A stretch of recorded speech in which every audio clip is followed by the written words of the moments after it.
네, 여러분 반갑습니다. 한 주 동안 평안하셨습니까? 우리 서로 축복하고 인사할까요? 당신의 모습에 행복이 있습니다. 당신은 나에게 행복을 주는 사람입니다. 네, 잘하셨습니다. 당신의 건강은 나의 참 행복입니다. 네, 당신의 건강은 나의 참 행복입니다. 네, 잘하셨습니다. 여러분, 암을 치료하다 보면 항암제 치료를 할 때가 있습니다. 근데 이 항암제 치료를 언제까지 할 것인가, 언제 중단하고 스탑할 것인가에 대해서 오늘은 생각하는 시간을 한번 가져보십시다. 즉, 항암제가 혈액암 같은 데는 참 좋지 않습니까? 근데 항암제 치료를 계속 할 수는 없지 않습니까? 근데 이제 조사를 해보니까 항암제 치료를 여러 가지 다양한 논문이 있는데, 미국의 메디케어 같은 데서는 사망 2주 전까지 항암제를 무려 10% 이하이지만 계속 하더라. 그 다음에 항암제를요, 사망 30일 전까지는 계속해서 2% 이하에서는 사용하더라. 또 한국 같은 경우에는 2000년도에 2010년도까지 통계해보면 25.7에서 44.2%까지 항암제를 계속하더라. 근데 2004년도에는 30.9%로 좀 떨어진 것을 볼 수 있습니다. 그리고 뭐 서울대나 세브란스도 그와 비슷한 어떤 통계를 가지고 있는 것 같습니다. 즉, 혈액암은 77% 정도로 계속하는 경향이 있고요. 근데 이제 유방암이나 또 위암 같은 경우에는 한 40% 정도로 이렇게 빨리 스탑하는 그런 경우가 있습니다. 예를 들면 항암제를 이제 계속하는 그 이유가 나이가 이제 좀 젊으면 그래도 잘 견디니까 해야 되겠다 해서 계속하는 경우가 있고, 그 다음에 이제 폐암이나 위암이나 이런 어떤 그 보통의 솔리드 튜머보다는 혈액암에서 많이 하는 경향이 있고요. 또 암센터만 좀 다른데 대형 의료기관에서 좀 중소 의료기관보다도 좀 많이 하는 경향이 있더라 하는 그런 통계가 있습니다. 저희 암 극복자들이 저희 와서 이런 말을 참 할 때가 많습니다. 자주 합니다. 정말 항암제 지긋지긋해요. 나 이러다 죽을 것 같아요. 항암제만 안 해도 참 살만한데, 어떤 분은 이렇게 이야기합니다. 내가 지금 항암제 바꾼 지가 한 5번째인데 이제는 죽었으면 죽을지 더 이상 못할 것 같아요. 언제까지 이렇게 하고 살아야 될까요? 이렇게 질문할 때가 참 많습니다. 어떤 분은 또 이렇게 이야기했습니다. 이 암치료에 있어서 항암제 안 하면 내가 참 견딜만 하고 살만한데, 항암제 하고 난 다음에 우리가 보통 이제 6개월 동안 6사이클을 6번 이렇게 주기로 하면, 항암제 하다가 한 며칠 있다 일주일 동안 좀 극복하고 좀 이제 이겨낼만 하면 또 항암제 한다는 거죠. 그러면 기력이 바닥이 난다는 겁니다. 그래서 이 항암제가 참 힘들다는 그런 이야기들을 많이 합니다. 그래서 여러분, 항암제를 언제 중단하는 게 참 중요한 문제인데요.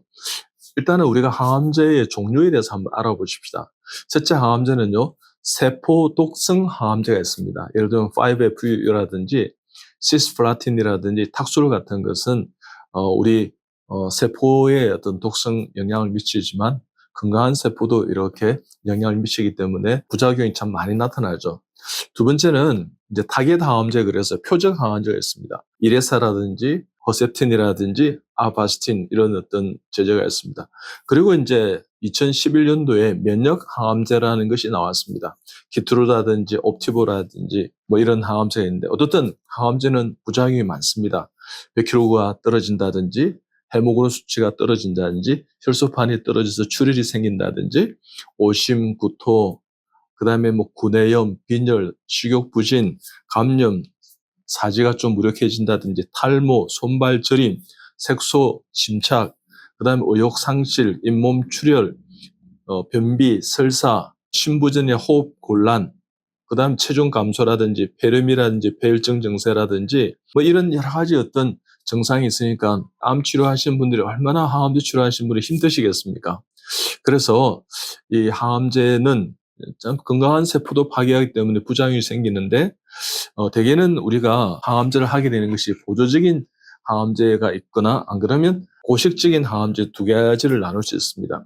즉 근치적 수술을 하는 것을 대상으로 하면 보조적인 항암제를 하면서 재발 위험을 감소시키기 위해서 그 목적으로 이제 6사이클을 또 8사이클 정도를 합니다. 근데 고식적인 것은 재발 방지도 있고 원격 전이를 대상으로 해서 생명을 연장하는, 그래서 6사이클을 한다고 할 수 있습니다. 우리가 보통은 1차, 2차, 3차 이렇게 항암제를 하는데요.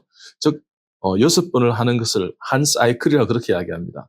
그러니까 2차 항암제를 6번 하면 2사이클, 또 3차 항암제를 6번 하면 3번째 사이클. 그래서 대개는 한 3사이클을 이제 보고 항암제를 이제 이 효과를 이렇게 이제 생각할 때 있는데, 어떻든 항암제를 할 때는요, 이득과 장점과 단점, 이 부작용, 그것을 잘 이렇게 저울질해야 됩니다.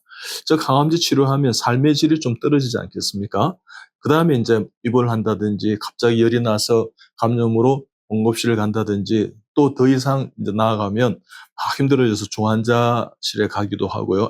그 다음에 이제 입원 기간이 좀 길어질 가능성이 있고, 항암제 함으로 인해서 이제 불안하거나 우울해지거나 그런 부작용이 나타나는 그런 경향이 있습니다. 자, 그럴 때 어떻게 하면 이 항암제를 우리가 잘 이렇게 스탑할 것인가, 중지할 것인가. 그러니까 항암제를 무조건 하지 않는다, 그것도 잘못된 겁니다. 근데 항암제를 돌아가시기 전까지 끝까지 해야 됩니다. 그것은 더 잘못된 것입니다. 그럴 때 어떻게 해서 우리가 중단하고 그것을 장점을 그대로 받아들이고 단점을 좀 예방하고 줄임으로 인해서 항암제를 잘 이겨낼 수 있을까? 첫째는요, 우리가 아까 6회를 하는 것을 한 사이클을 그랬는데, 항암제를 한 3종류 같은 것을 써보는데 반응이 없어요. 암은 계속해서 커지는 경향이 있고 부작용은 계속 심각하게 나타난다 그러면 그때는 항암제를 스탑하는 것이 현명합니다. 두 번째는요, 부작용이 너무 심해가지고 어떤 사람은 막 삶의 공포를 느끼고요. 내가 마치 누워있으면 막 이 몸이 지축으로 빨려 들어가는 것 같고 무기력해지고 체중 감소가 회복이 안 되고 더 이상 항암제를 할 여력이 없습니다. 이거 하다가 나 죽을 것 같아요. 이렇게 하면 그때는 부작용이 너무 심할 때는 스탑하는 게 좋습니다. 세 번째는요, 기력과 체력의 저하에 의해서요, 이것이 회복이 안 되는 거예요. 그러니까 기력과 체력이 저하됐다는 것은 바로 면역이 떨어졌다는 것이고 어떤 위험 수위까지 갈 수 있다는 것에 대한 우리의 정상일 수 있습니다. 그럴 때는 항암제 치료를 이렇게 스탑하는 것이, 그렇게 기력과 체력을 좀 보강해서 해도 되니까요. 그렇게 하는 게 좋습니다. 그 다음에 참 중요한 문제인데요. 만약에 항암제 치료를 했는데 너무 우울해지는 거예요.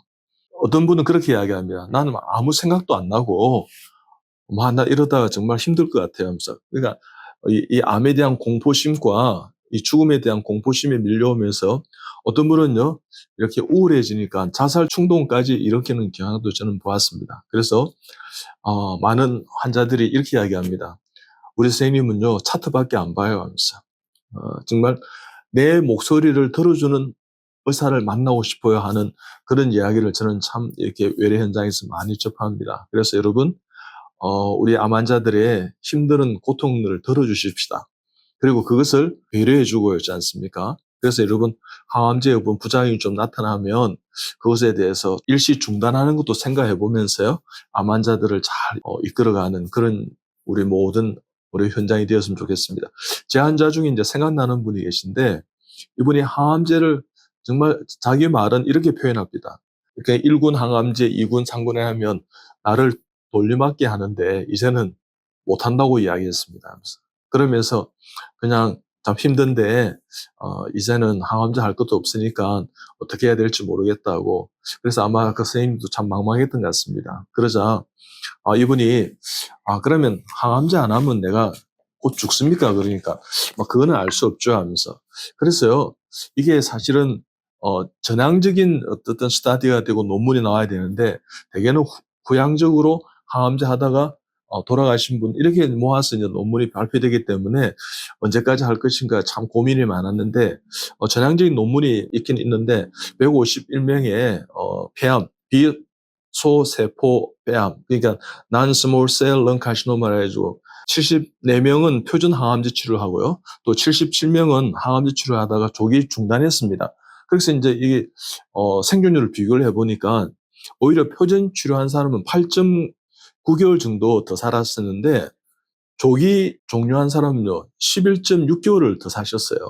그러니까 이게 오히려 조기 중단하는 경우에 항암제를 적당히 스탑하는 것이 지혜롭다는 선택인 것입니다. 그래서 여러분, 너무 항암제 치료에 이렇게 매몰되지 마시고요.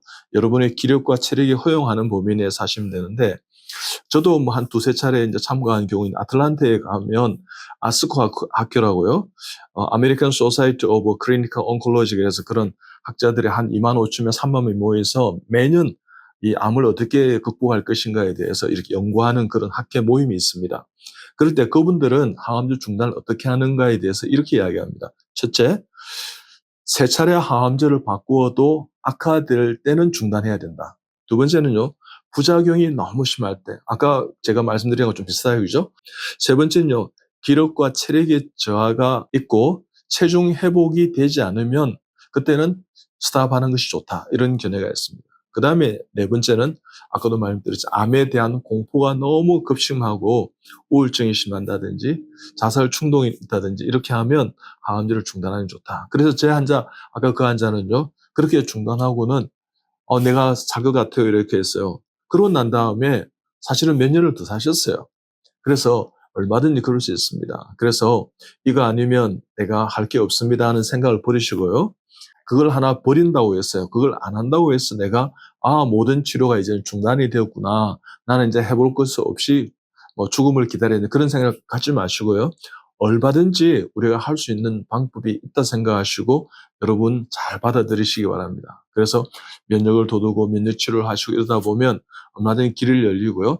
또 기력과 체력을 또 보강해서 또 내 몸이 정상적으로 많이 돌아왔어요. 그럼 그때 또 다시 항암제를 하는 것도 한 방법일 수 있습니다. 그래서 너무 매몰차게 지금은 아니면 이 항암제를 할 수 없어야 하는 그런 생각으로 계속 하시다 보면 여러분 정말 힘들고 어려운 상황을 맞을 수 있습니다. 그러지 마시고 여러분 지혜롭게 선택하시고 택하셔서 그것이 너무 지금 그만두는 것이다 하고 포기하지 마시고요.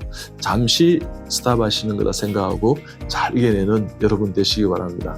여러분 얼마든지 이겨낼 수 있습니다. 힘내시고 사방팔막이 막혀도요, 하늘은 여러분 뚫려 있습니다. 희망을 가지십시오. 여러분 잘 이겨낼 수 있습니다. 여러분 한 주간 행복하시고 또 우리 다음 주에 뵙겠습니다. 감사합니다.